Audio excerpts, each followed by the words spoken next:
মিয়ানমারের পাশাপাশি ভারত থেকেও আসছে ইয়াবা। গত এক মাসে বেনাপোল বন্দর দিয়ে পরপর 3টি ইয়াবার চালান ধরা পড়েছে। বর্ডার গার্ড বাংলাদেশ বিজিবি বলছে, ভারত থেকে ইয়াবা আসা শুরু করলে এর পরিণতি হবে ভয়াবহ। আগামীকাল থেকে ভারতের দিল্লিতে অনুষ্ঠিতব্য বিজিবি বিএসএফ মহাপরিচালক পর্যায়ের বৈঠকে ভারত থেকে ইয়াবা চোরাচালান বন্ধে ব্যবস্থা নেওয়ার প্রস্তাব দেবে বাংলাদেশ। দক্ষিণ পশ্চিমাঞ্চলের সীমান্ত এলাকা ঘুরে এসে বিস্তারিত জানাচ্ছেন দিদার চৌধুরী। বাংলাদেশের সাথে ভারতের সীমান্ত রেখা আছে ৪,৪২৭ কিলোমিটার, যার বেশিরভাগই কাঁটাতারে বেষ্টিত। এই সীমান্ত রেখায় পাহারায় আছে বর্ডার গার্ড বাংলাদেশ বিজিবির প্রায় 50,000 সদস্য। আর বিএসএফ পাহারা দিচ্ছে ভারতীয় অংশের সীমান্ত এলাকা।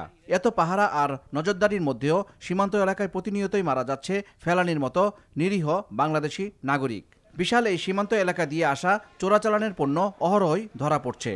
অন্যদিকে মিয়ানমারের সাথে বাংলাদেশের সীমান্ত রেখা রয়েছে 285 কিলোমিটার।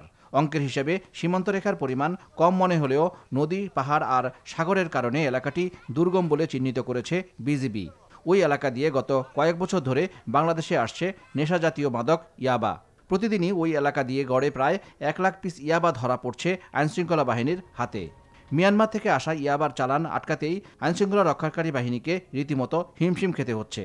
এরই মধ্যে ইয়াবার নতুন রুটের সন্ধান পেয়েছে বিজিবি। গত এক মাসে শুধু বেনাপোল বন্দর দিয়েই 3টি ইয়াবার চালান ধরা পড়ার ঘটনা সবাইকে চিন্তিত করে তুলেছে। রাইট, আমরা এতদিন পর্যন্ত আসলে ইয়াবার যে এক্সপিরিয়েন্সটা ছিল সেটা মিয়ানমার থেকে আসছে, huge amount of Myanmar. But এখন অল্প পরিসরে হলো গত 1.5 মাসের মধ্যে প্রায় 45 দিন, 45 দিনের মধ্যে আমরা 3টা চালান ধরেছি। যেহেতু এই বর্ডারে ধরা পড়ছে এবং আমরা এক্সপেক্ট করছি যে ইন্ডিয়া থেকেই এই জিনিসগুলি আসছে, অথবা ইন্ডিয়াতে কোথাও এই জিনিসগুলি যে আস্তানা গড়ে উঠেছে আস্তে আস্তে করে এদিকে আসছে। বিজিবি বলছে, স্থলপথ দিয়ে ইয়াবা আসা শুরু করলে তা আটকানো কঠিন হবে।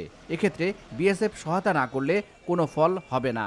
তারা বলছেন, বেনাপোল এলাকায় ধরা পড়া ইয়াবাগুলো ভারতের তৈরি না মিয়ানমারের, তা খতিয়ে দেখা হচ্ছে। বিজিবি মহাপরিচালক জানিয়েছেন, আগামী সপ্তাহে দিল্লিতে অনুষ্ঠিতব্য মহাপরিচালক পর্যায়ের সীমান্ত বৈঠকে ইয়াবা পাচারের বিষয়টি অন্যতম এজেন্ডা হবে। সাম্প্রতিককালে যেগুলো হলো সিজ করেছি, দেখা যাচ্ছে যে এই ধরনের ইয়াবা ভারতের থেকে হলো বাংলাদেশে ঢুকছে।